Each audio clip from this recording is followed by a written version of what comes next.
No et moi, Delphine de Vigan. Mademoiselle Bertignac, je ne vois pas votre nom sur la liste des exposés. De loin, Monsieur Marin m'observe, le sourcil levé, les mains posées sur son bureau. C'était compté sans son radar longue portée. J'espérais le sursis, c'est le flagrant délit. 25 paires d'yeux, tournés vers moi, attendent ma réponse. Le cerveau pris en faute. Axel Vernou et Léa Germain pouffent en silence derrière leurs mains. Une dizaine de bracelets teintent de plaisir à leurs poignets.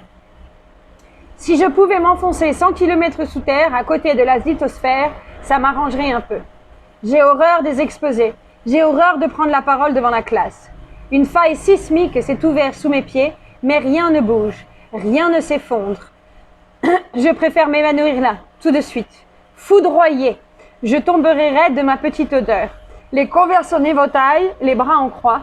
Monsieur Martin écrirait à la craie sur le tableau noir « Si, J, Lou Bertignac, meilleur élève de la classe, asociale et muette. » J'allais m'inscrire. Très bien. Quel est ton sujet? Les sans-abri. C'est un peu général. Pouvez-vous préciser? Lucas me sourit. Ses yeux sont immenses. Je pourrais me noyer à l'intérieur, disparaître ou laisser le silence engloutir Monsieur Marin et toute la classe avec lui. Je pourrais prendre mon sac ISPAC et sortir sans un mot, comme Lucas sait le faire. Je pourrais m'excuser et avouer que j'en ai pas la moindre idée. J'ai dit ça au hasard. Je vais réfléchir. Et puis j'irai voir Monsieur Marin à la fin du cours pour lui expliquer que je ne veux pas. Un exposé devant toute la classe est tout simplement au-dessus de mes forces. Je suis désolée, je fournirai un certificat médical s'il le faut. Inaptitude pathologique aux exposés en tout genre, avec tampon et tout. Je serai dispensée. Mais Lucas me regarde et je vois bien qu'il attend que je m'en sorte. Il est avec moi. Il se dit qu'une fille dans mon genre ne peut pas se ridiculiser devant 30 élèves. Son poing est serré. Un peu plus, il le brandirait au-dessus de lui comme un supporter de foot encourageant les joueurs.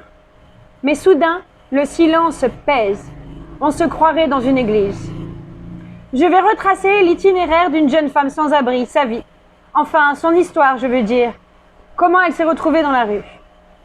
Ça frémit dans les rangs, on chuchote. Très bien. C'est un beau sujet. On recense chaque année de plus en plus de femmes en errance et de plus en plus jeunes. Quelle source documentaire pensez-vous utiliser, mademoiselle Bertignac? Je n'ai rien à perdre.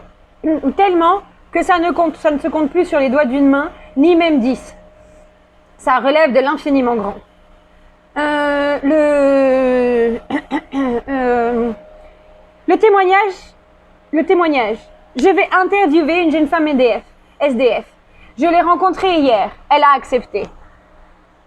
Silence recueilli. Sur sa feuille rose, Monsieur Martin note mon nom, le sujet de mon exposé. Je vous inscris pour le 10 décembre. Ça vous laisse le temps de faire des recherches complémentaires. Il rappelle quelques consignes générales, pas plus d'1 heure, un éclairage socio-économique, des exemples. Sa voix se perd, le poing de Lucas est desserré, j'ai des ailes transparentes, je vole au-dessus de la table, je ferme les yeux, je suis une minuscule poussière, une particule invisible, je suis légère comme un soupir. La sonnerie retentit. Monsieur Marin nous autorise à sortir, je range mes affaires, j'enfile ma veste, il m'interpelle. Mademoiselle Bertignac, j'aimerais vous dire 2 mots. C'est mort pour la récréation. Il m'a déjà fait le coup. 2 mots dans sa numération personnelle, ça se compte en milliers. Les autres traînent pour sortir. Ils aimeraient bien savoir. En attendant, je regarde mes pieds, mon lacet est défait, comme d'habitude.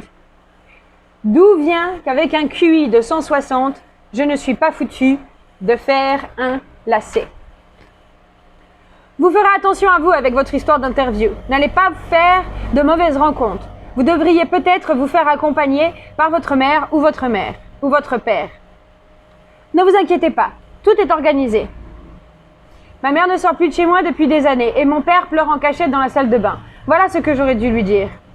D'un trait définitif, Monsieur Marin m'aurait rayé de la liste.